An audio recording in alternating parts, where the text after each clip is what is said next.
मंचासीन आज के कार्यक्रम के मुख्य अतिथि हमारे अधिवक्ता भाई श्री अश्विनी उपाध्याय जी आज के कार्यक्रम की अध्यक्षता कर रहे, और थोड़ी देर मुझे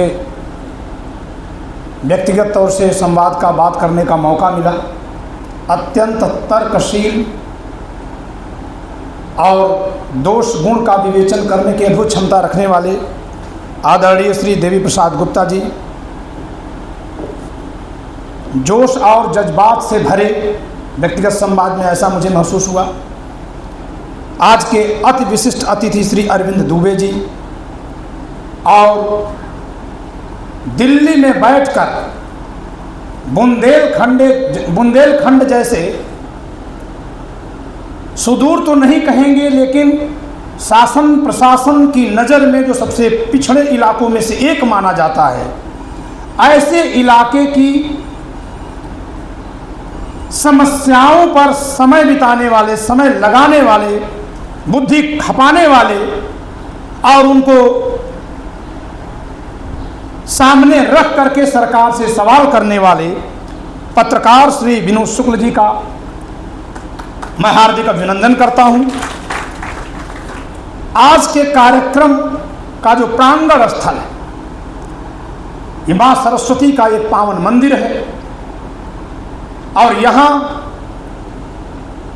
मैं देख रहा हूं कि सामने 4 पंक्तियां लगी हुई हैं। 4 में से आधे में हमारी भावी पीढ़ी बैठी है और आधे में जो वर्तमान में दायित्व संभालने वाले लोग हैं वे बैठे हुए हैं। यह सुंदर व्यवस्था यहां संचालित हो रही है। इस उपवन के माली के तौर पर संरक्षक के रूप में कार्य करने वाले आज के कार्यक्रम के आयोजक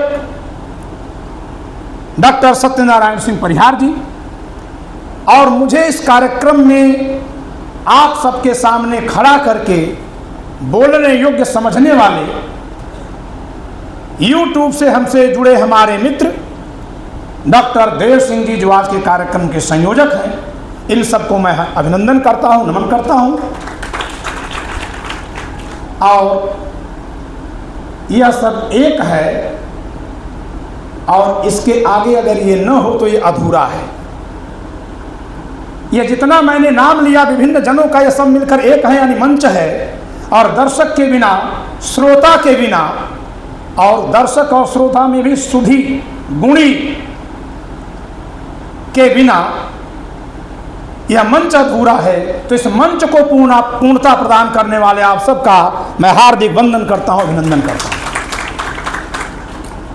क्योंकि मैं शिक्षण कार्य किया हूं, मेरी जिंदगी में कई विसंगतियां हैं।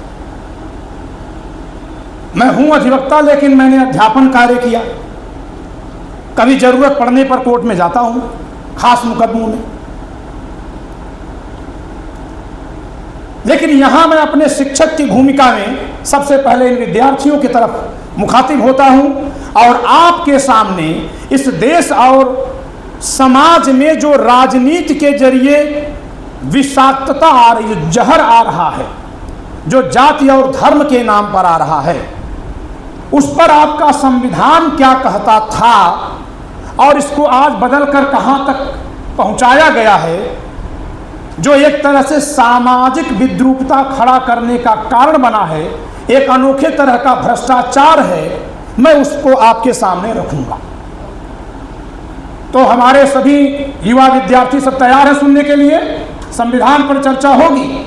संविधान के बारे में आप इतना जानते होंगे कि जो 26 जनवरी मनाते हैं, जिसको गणतंत्र कहते हैं, उसी दिन ये लागू हुआ था, 26 जनवरी 1950 को। ये सब लोग जानते होंगे, 26 जनवरी 1950 को लागू हुआ। अब अगली बात यह है कि जब यह लागू हुआ तो इसमें लिखा गया कि हर तरह का भेदभाव समाप्त किया जाएगा, समानता की बात की गई, सबको एक माना जाएगा। और सबको किसको? हम लोग जब आज के राजनीतिक मंचों से सुनते हैं तो हमको सुनाया जाता है सभी जातियों के लोगों को एक माना जाएगा। ऐसा सुनने में आता है, ऐसा ही सुनने में आता है कि मानो संविधान में ये लिखा हो कि सभी जातियों के लोगों को एक माना जाएगा, एक बराबर माना जाएगा। जी नहीं, संविधान में नहीं लिखा है। संविधान में लिखा है सभी व्यक्तियों को एक बराबर माना जाएगा। सभी व्यक्तियों को, ध्यान से समझिए, बहुत बड़ा अंतर है। संविधान में कभी जाति की गरिमा नहीं लिखी है, व्यक्ति की गरिमा लिखी है, बल्कि जाति के आधार पर किसी भी तरह से बात करने पर रोक लगाई गई है। जो मूल संविधान है, मैंने अभी उसकी बात की। अभी हमारे से पहले यहां अपना विचार रखने वाले हमारे साथी आदरणीय विनोद कुमार शुक्ल जी ने यह कहा कि इस संविधान में बहुत सारे संशोधन हुए हैं। इस संविधान में अब तक 106 संशोधन हो चुके हैं। 106वां संशोधन महिला आरक्षण बिल के रूप में आया था, उसके बाद भी नहीं आया। 106 संशोधन हो चुके हैं। क्या आपको यह जानने की जरूरत नहीं है कि हमारी संविधान सभा ने जो संविधान बनाया था उसमें कितनी खामियां थी जो इतने संशोधन की जरूरत पड़ी? यह एक सोचनीय विषय है कि नहीं है? इतना संशोधन करके संविधान निर्मात्री जो सभा थी, जिसमें सबके सब, लगभग सबके सब स्वतंत्रता आंदोलन के नायक बैठे हुए थे, क्या उनके सपने की दिशा में आगे संशोधन किया गया या उल्टे दिशा में जाने के लिए किया गया? अगर उल्टे दिशा में जाने के लिए किया गया तो इसे आप भ्रष्टाचार मानेंगे कि नहीं मानेंगे? बताइए, इसको भ्रष्टाचार मानेंगे कि नहीं मानेंगे? मानेंगे। तो चलिए हम एक संशोधन पर पहले चर्चा करते हैं, एक दृष्टांत के जरिए। और हम केवल संविधान संशोधनों के जरिए जो भ्रष्टाचार फैलाया जा रहा है उसी पर चर्चा करेंगे, शेष पर हमारे अन्य साथी चर्चा करेंगे। मैं अपने विषय को यही तक सीमित करूंगा।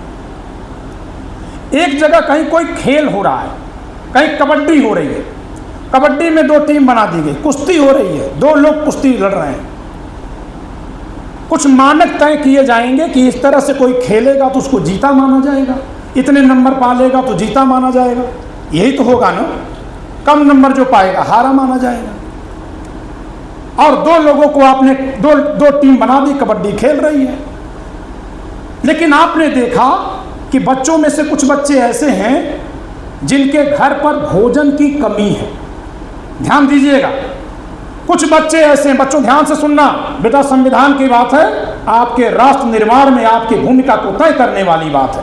हल्के में लेंगे तो खुद हल्के रह जाएंगे, भारी होना है तो आज भारीपन दिखाना होगा। हाँ, मैं मंच पर जब बोलता हूं तो सब मुझे ही सुनते हैं, क्योंकि इसीलिए तो बुलाया गया है और आपको भी सुनने के लिए ही बुलाया गया है। ठीक है, तो सुनना है, जुड़ना है, और अनुच्छेद कुछ याद हो जाएंगे तत्काल। तो 2 टीमें बना दी गई और दोनों में जो जीतेगा उसको विजेता मानेंगे। लेकिन पता चला कि हारने वालों में से कुछ ऐसे परिवार के बच्चे हैं उस टीम में जिनको सही से भोजन नहीं मिलता है। तो क्या यह न्याय हुआ? नहीं हुआ। तो न्याय करने के लिए क्या व्यवस्था की जानी चाहिए कि जिन बच्चों के परिवार में भोजन की कमी, उनको भी भोजन दिया जाए। अब उनको भी भोजन दे दिया गया, पुष्ट कर दिया गया। लेकिन अगर उनके अंदर खेल की गुणवत्ता का विकास नहीं आया तो, क्योंकि यह किताब पढ़ करके मैं बोल रहा हूं, इसी किताब को पढ़ करके हमारे भाई अश्विनी उपाध्याय जी सुप्रीम कोर्ट में बोल रहे हैं, इसी किताब को बहुत सारे लोग पढ़ करके कुछ नहीं बोल रहे हैं। तो किताब तो सबने पढ़ी, लेकिन सब इसका वही भाव निकाल पाए, इससे वही काम कर पाए, ये संभव नहीं। तो भोजन कर लेने से कबड्डी का खिलाड़ी तो बन नहीं जाएगा। उसके अंदर निजी योग्यता भी, व्यक्ति की योग्यता भी होनी चाहिए। तो संविधान के एक अनुच्छेद में लिखा गया कि हमारे समाज में जो लोग अनुच्छेद 46 में लिखा गया, 46 में लिखा गया, मूल संविधान के आर्टिकल 46 में लिखा गया कि जो भी निर्बल वर्ग के लोग हैं, निर्बल जो लोग हैं, उनको शैक्षणिक और आर्थिक पौष्टिक मदद दी जाएगी। ये सही था ना? सही था तो एक बार ताली बजा लिया जाए। ठीक है, ये संविधान निर्माताओं ने लिखा कि जो कमजोर वर्ग है उनको मजबूत बनाने के लिए भोजन की और अन्य अर्थ सुविधा सहायता दी जाए, शिक्षा की सहायता दी जाए। शिक्षा की सहायता, मैं आऊंगा, इसको परीक्षाओं पर ले आऊंगा, और ध्यान से सुनिएगा। इसके बाद कहीं खाकर वो सो न जाए।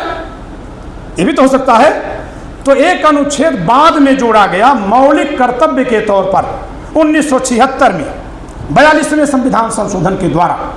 उसमें लिखा गया कि हर एक नागरिक का कर्तव्य है, जाति का कर्तव्य नहीं है, धर्म का कर्तव्य नहीं है। हमारे संविधान में हर एक नागरिक का कर्तव्य लिखा गया।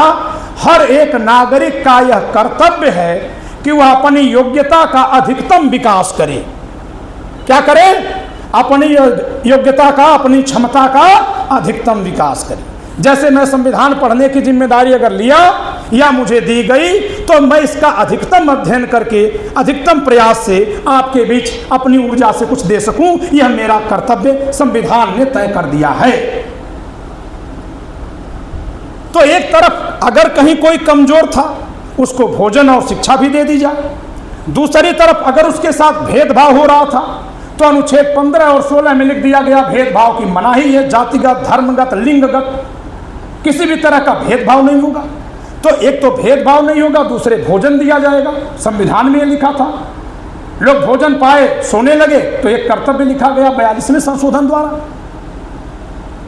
लेकिन अगर भोजन देने के बाद, पौष्टिकता प्रदान करने के बाद फिर एक संशोधन कर दिया जाए और कहा जाए कि कबड्डी खेलने में ए और बी दो टीम है, ए टीम तब विजेता मानी जाएगी जब वो 10 में 10 नंबर पाएगी, और बी टीम तब भी विजेता मान ली जाएगी जब वो 10 में 2 नंबर पाएगी।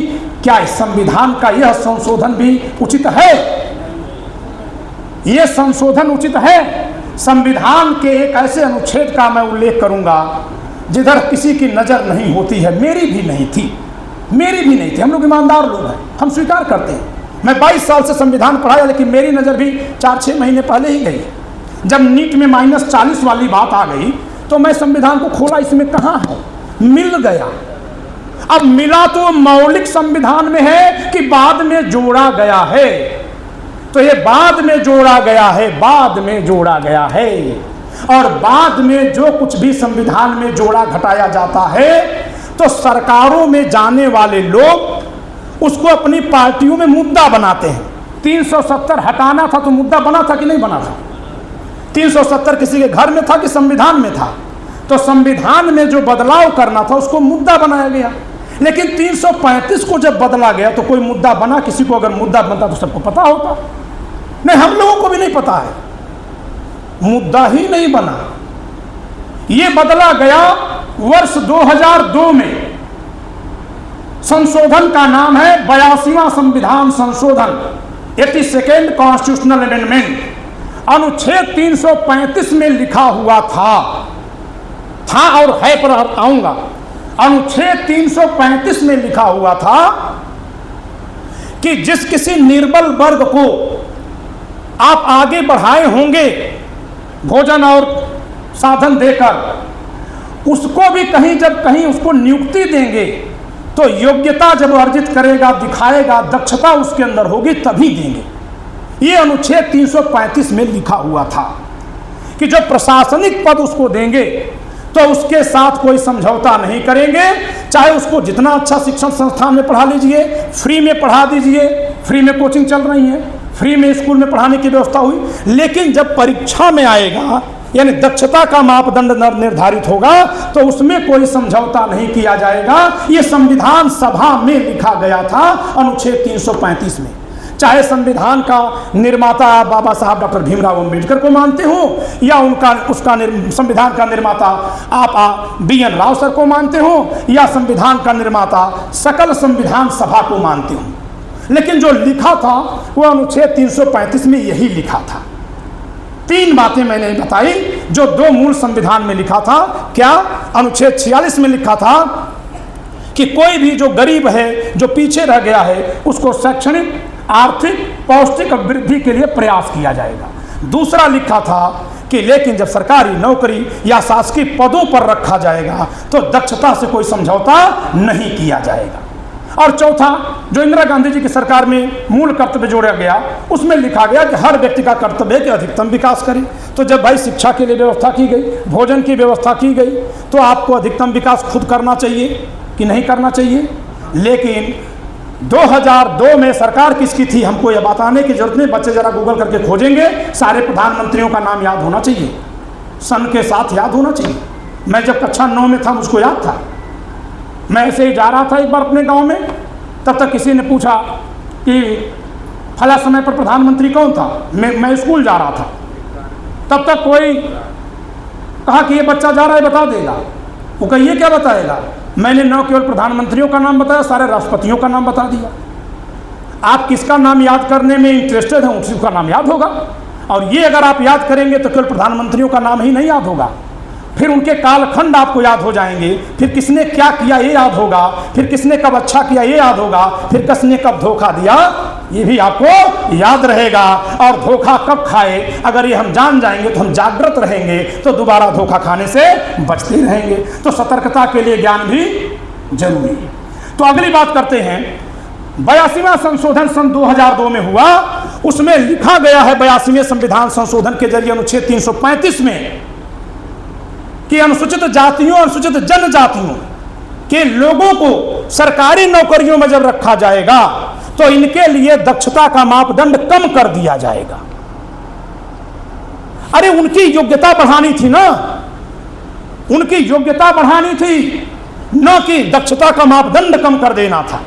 और आज ये होते होते कहां तक चला गया, -40 नंबर पाने वाले को नीट में डॉक्टर बनने की बात आ गई, क्योंकि -40 से कम नंबर होगा ही नहीं। तो ये यहां से शुरू हुआ था, वर्ष 2002 से शुरू हुआ था। एक भ्रष्टाचार आपके सामने आया, इसको भ्रष्टाचार मानेंगे कि नहीं मानेंगे? क्या इससे हम जातीय लोग एक हो पाएंगे? जो जाति भेद है बढ़ेगा कि घटेगा? मैं जिस अपार्टमेंट में रहता हूं वहां कोई भी फ्लैट 2.5 करोड़ से कम का नहीं है। हमारे अपार्टमेंट में हर जात के लोग हैं, मंदिर में पूजा करते हैं, कोई भेदभाव नहीं, कोई पूछता नहीं। लेकिन जब रिजल्ट आता है तो बातें होने लग रही हैं। उस परिवार का कोई दोष नहीं है, SC ST समुदाय का कोई दोष नहीं है, जनरल कैटेगरी के लोगों का दोष नहीं है, क्योंकि ये लोग मांगने नहीं गए थे कि संशोधन कर दो। मांगने गए थे क्या? बल्कि उनमें से भी तमाम लोग उसको बुरा मानते हैं कि हमारे लिए ऐसा क्यों आप कर रहे हो। लेकिन सरकारों ने ऐसा करके भेदभाव पैदा किया, और यह एक तरह से संविधान के जरिए किया गया वह भ्रष्टाचार है जो छुपा कर किया गया और बाद में इस पर राजनीति की गई। ये सन 2002 में हुआ था, 82वां संविधान संशोधन। अगली एक बात आते हैं, इस देश में आरक्षण जात के आधार पर है। मैं बड़े साहसपूर्वक चर्चा करूंगा। हमारा कोई आरक्षित वर्ग का भाई होगा वो तनिक मुझे बुरा नहीं मानेगा, क्योंकि वो मांग करने थोड़ी गए थे। हमारा सवाल न उनसे है न हमारी शिकायत उनसे है, हमारा सवाल और शिकायत उन लोगों से है जो ये सब कानून बना रहे हैं। अगर आप सहमत हैं कि ठीक बना तो अच्छी बात है। अनुच्छेद 16(4) के जरिए नौकरियों में आरक्षण है, और इस देश में आरक्षण किस आधार पर है? जाति के आधार पर है। और जाति के आधार पर भी कैसे? जातियों का वर्गीकरण किया गया है ना? ये शेड्यूल कास्ट, ये शेड्यूल ट्राइब, ये OBC अदर बैकवर्ड क्लास। संविधान के जिस अनुच्छेद से ये आरक्षण जारी होता है, चलता है, वहां ये किताब ले जाइए 16(4) पढ़ लीजिए, कहीं जाति लिखी ही नहीं। वहां नागरिकों का वर्ग लिखा हुआ है, नागरिक वर्ग लिखा है, जिसे इन लोगों ने जाति वर्ग में बदल दिया। ये भ्रष्टाचार है कि नहीं है? और इस तरह से करके जातिवादी राजनीति पैदा की। 1585, 80, 20 न जाने क्या क्या राजनीति हुई। ये आप बड़ी जिम्मेदारी से मैं कह रहा हूं। और मैं इस मंच से, मैं आजमगढ़ के एक मंच से यही बात कह रहा था, फिर लखनऊ के एक मंच से कह रहा था। हमारे एक सुदृढ़ श्रोता जिनका नाम है श्री राम तिवारी जी, उन्होंने हमसे कहा कि अरे इस पर PIL करिए। हमने कहा कल हमारी मुलाकात हमारे एक ऐसे भाई साथी से होने जा रही है जो इस कार्य को कर रहे हैं। हम इसको दिखा करके और तर्क तथ्य जो मेरे मस्तिष्क में है आपको प्रेषित कर देंगे। इस बात पर सवाल करें कि जब संविधान के अनुच्छेद 16 के खंड 1 में लिखा है कि नौकरियों में कोई जाति आधारित भेदभाव नहीं होगा, खंड 2 में लिखा है कि किसी तरह का भेदभाव नहीं होगा, और 4 में लिखा गया कि नागरिकों में जो पिछड़े हैं, जातियों में पिछड़े नहीं, नागरिकों में जो पिछड़े हैं। आप जिस गांव में रहते हैं, किसी जात के हो सकता है 10 परिवार में से 9 संपन्न हो, 1 गरीब हो। किसी दूसरे जात के हो सकता है कि 9 गरीब हो, 1 संपन्न हो। लेकिन ये जो दोनों विपन्न है वो तो एक जैसे लगभग हो गए ना। तो व्यक्ति पर अगर चलते तो न्याय होता, व्यक्ति पर न चलने पर क्या होगा, जहां 10 में से 1 अमीर है, सक्षम है, वो नेता बन जाएगा, 9 को भड़काएगा। और यहां जो 10 अमीर हैं, 10 में से जो 9 अमीर हैं, ये 2 नेता चुनाव लड़ेंगे तो वो उन 9 का वोट लेने के लिए उसके नेता से शागिर्दी कर देंगे, साठ गांठ कर लेंगे। यही इस देश में राजनीति में हो रहा है, यही हो रहा है। तो संविधान में जो भ्रष्टाचार किया गया वह अनुच्छेद 16(4) में कहीं जाति आधारित आरक्षण लिखा ही नहीं है, बल्कि जाति आधारित भेदभाव को रोका गया है। लेकिन इन लोगों ने उस आरक्षण को जाति वर्ग आधारित कर दिया, जाति वर्ग आधारित किया। जब कभी जात की राजनीति उठी है इस देश में, डॉक्टर अंबेडकर के नाम पर, जितने भी डॉक्टर अंबेडकर के नाम पर वाद चलाने वाले शीर्षस्थ लोग हैं, उनसे मेरा साक्षात्कार हुआ और मैंने एक बात उनसे पूछी है कि संविधान में कहीं आप दिखा दीजिए जहां जाति न्याय की बात की गई हो, जहां जाति जनगणना की बात की गई हो, जहां जाति गरिमा की बात की गई हो, जहां जाति संरक्षण की बात की गई हो, जहां जाति आरक्षण की बात की गई हो। तो काहे के संविधानवादी हो आप? संशोधनों के जरिए कुछ खेल किया गया जरूर है, लेकिन खेल कर देने के बाद भी हमारे जैसे आपके शुभकामनाओं से जो सक्षम लोग हैं, मैं जो कुछ हूं इसमें मेरा कुछ नहीं है, न जाने कौन प्रेरणा देता है, ये सब होता है, मैं तो यही मानता हूं।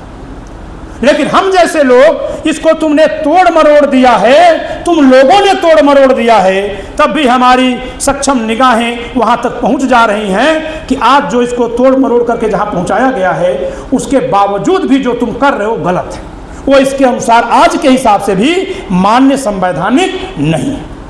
तो मैंने कहां से दृष्टांत शुरू किया था कि कबड्डी की 2 टीम बनाई गई, दोनों में से जो जीतेगा उसको विजेता कर दो। सूचना मिली कुछ तो गरीब है बेचारे, भोजन नहीं मिलता है, पहले भोजन दो फिर कबड्डी होगी। कब होगी? 5 साल 10 साल बाद होगी, क्योंकि भोजन खाते ही ऊर्जा तुरंत थोड़ी आएगी। 10 साल दे दो, 15 साल दे दो। या तो तुमने सही से दिया नहीं, या तो तुमने सही से दिया नहीं, भ्रष्टाचार कर लिया। फ्री कोचिंग चलती हैं, मुझे कई बार बुलाया गया कि जो फ्री कोचिंग चल रही है उसमें पढ़ा दीजिए। मैंने कहा नहीं, मैं कागज पर 200 रुपए लेकर और मेरे नाम पर 600 रुपए आपको मिले, ये काम मैं नहीं करता। ऐसे ऐसे शिक्षकों को वहां रखा जाता है जिनको कोई ज्ञान नहीं। तो इसमें समाज का दोष है कि सरकार का? इसीलिए मैं कहा था कि SC ST किसी भाई से मेरा कोई दुराव नहीं है, लेकिन जैसे मैं बोलूंगा लोग भड़का देंगे, ये तो ब्राह्मण है ऐसा बोल रहा। अरे कोई तो बोलेगा, और जो भी बोलेगा उसकी कोई ना कोई तो जाति होगी। जब सिस्टम ऐसा है, हम जब आए तब से है, हमारे से जाने के बाद भी रहेगा, तो जिसको हम नहीं हिला डुला सकते उस पर आक्षेप या उसका आवरण क्यों लें? तो मैं ये कहता हूं कि आप तर्क से सुनिए और बात को गुनिए, आगे बढ़िए और हमको एक और सवाल का जवाब दीजिए। इधर कोई सुरक्षित सीट है क्या लोकसभा विधानसभा की? कौन सी? ये विधानसभा कौन सीट है? राठ। अच्छा, राठ। तो राठ जो विधानसभा है, उससे अगर डॉक्टर देव सिंह चुनाव लड़ना चाहे तो लड़ सकते हैं। तो ये प्रतिबंध है कि नहीं है? ये आरक्षण नहीं है, ये प्रतिबंध है, और ये जाति आधारित प्रतिबंध है। और जो हमको भाषण देकर सुनाते हैं कि जात जात में मत बांटो, उन्होंने भी संशोधन करके इसको बढ़ाया और मजबूत किया है।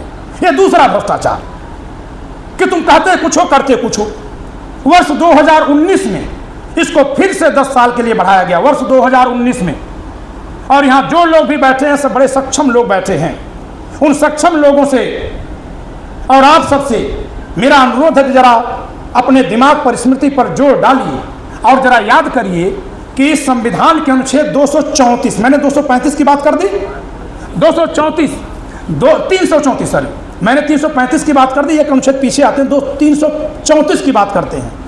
अनुच्छेद 370 को जिस सत्र में हटाया गया था, वर्ष 2019 में जिस सत्र में 370 हटाया गया था, जुलाई महीने में, अगस्त महीने में, 5 अगस्त 2019 को सबने टेलीविजन पर देखा भारत के गृह मंत्री अमित शाह जी को भाषण देते। वो सामान्य बहुमत से कानून बनाकर हटाया है, जम्मू कश्मीर पुनर्गठन अधिनियम 2019, सामान्य अधिनियम से। मैं उसके छिद्रान्वेषण पर नहीं जा रहा हूं, लेकिन इस संविधान में जम्मू कश्मीर के राज्यपाल का उल्लेख अब नहीं, उपराज्यपाल का, क्योंकि उस अधिनियम में चला गया है। और वो एकमात्र केंद्र शासित प्रदेश है जिसके उपराज्यपाल का, जहाँ की विधानसभा का उल्लेख संविधान में अब नहीं है। पुदुचेरी की विधानसभा का उल्लेख है, दिल्ली के विधानसभा का उल्लेख है, लेकिन जम्मू कश्मीर राज्य की विधानसभा का उल्लेख भारत के संविधान में नहीं है, क्योंकि 370 हटाने में जो कानून बना था वो सामान्य बहुमत से बना था। जम्मू कश्मीर पुनर्गठन अधिनियम 2019 सामान्य बहुमत से 370 हटाया गया, कानून बनाया गया। टेलीविजन पर हम लोगों ने देखा, ताली बजाया, जयकारा लगाया। उसी सत्र में 2 दिन पहले या बाद में 334 बढ़ाया गया था और ये 2/3 बहुमत से संशोधन किया गया था। क्या आपने सुना, क्या आपको पता लगा? राज्य विधानसभा का जो प्रतिबंध है उसको 10 साल आगे बढ़ा दिया गया। अगर वो नहीं बढ़ाया गया होता तो संविधान में लिखा था खत्म हो जाता। ये नहीं कि बढ़ाया गया तो बढ़ाया नहीं जाता तो भी बढ़ा रहता, उसको नहीं बढ़ाया जाता तो खत्म हो जाता। तो संविधान में जाति आधारित प्रतिबंध अगर था तो केवल एक जगह था, केवल एक जगह, पूरे संविधान में केवल एक जगह था, और वो था अनुच्छेद 334 में। 330 और 32 है, बहुत अंदर में नहीं जाऊंगा। 330 और 32 में लोकसभा और विधानसभाओं की सीटें आरक्षित होती हैं। उनकी समय सीमा 334 में लिखी थी। समय सीमा के हिसाब से लिखा था कि संविधान लागू होने के ठीक 10 वर्ष बाद, यानी 26 जनवरी 1950 को, बच्चों कब संविधान लागू हुआ? मैं शिक्षक हूं, आके वहीं पूछने लगूंगा, तो इतना ध्यान से सुनना है। 26 जनवरी 1950 को, 26 जनवरी 1950 से 10 वर्ष कब होगा? 25 जनवरी 1960 को। 25 जनवरी 1960 को ये जो जाति आधारित प्रतिबंध है चुनाव लड़ने पर, वो खत्म हो जाना था। मैंने संविधान सभा की पूरी डिबेट पढ़ी है, 11,000 पृष्ठों की। उसमें इस पर बहस हुई थी कि जाति आधारित प्रतिबंध कैसे लगेगा। लोग सहमत नहीं थे, कोई सहमत नहीं था, लेकिन क्योंकि अंग्रेजों ने व्यवस्था की थी तो ये हुआ कि आज़ादी के बाद 10 साल तक इसको रहने दिया जाए। डॉक्टर अम्बेडकर 1956 में चुनावी भाषण दे रहे हैं, 57 में चुनाव होना था।